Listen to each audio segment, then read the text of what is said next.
कृषि में सिंचाई जल का कुशल उपयोग।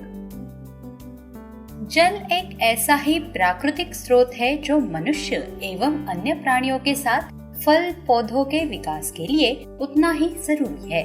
जल स्रोत का एक बहुत बड़ा भाग फसलों के सिंचाई में लग जाता है, जो पौधों द्वारा किए जाने वाली वाष्पीकरण क्रिया में काम आता है। देश में पिछले 40 वर्षों में खेती के क्षेत्रफल एवं उपज में गहरे बदलाव देखने को मिले हैं। फसल चक्र में इस बदलाव का सीधा असर पड़ा है भूतल जल स्रोत पर, जो अब जमीन में बहुत नीचे चला गया है। इस सब के कारण अब ये एकदम जरूरी हो गया है कि जल जैसे प्राकृतिक स्रोत का कृषि में इस्तेमाल बहुत ही समझदारी से करें।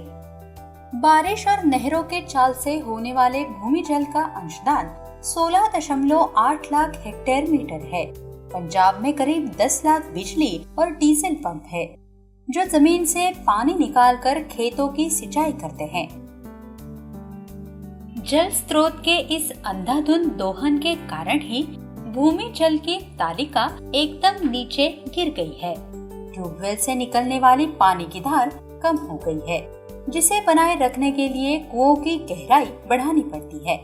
इस प्रक्रिया में कुएं की दीवार ढह जाने से कई मजदूरों की मृत्यु हो जाती है।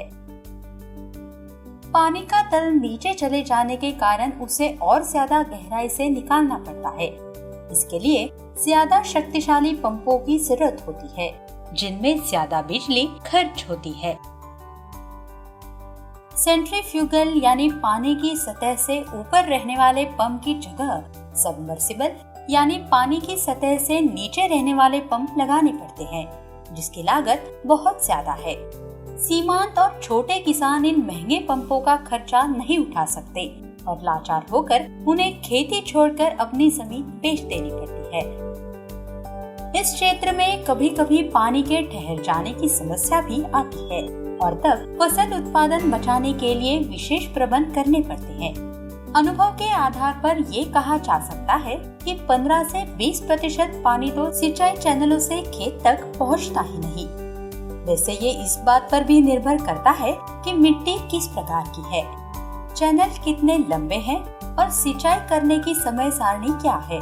खेती में पानी की जरूरत इस बात पर भी निर्भर करती है कि पौधों से पानी का कितना वाष्पीकरण होगा और इसलिए जरूरी है उसका कुशल प्रबंधन।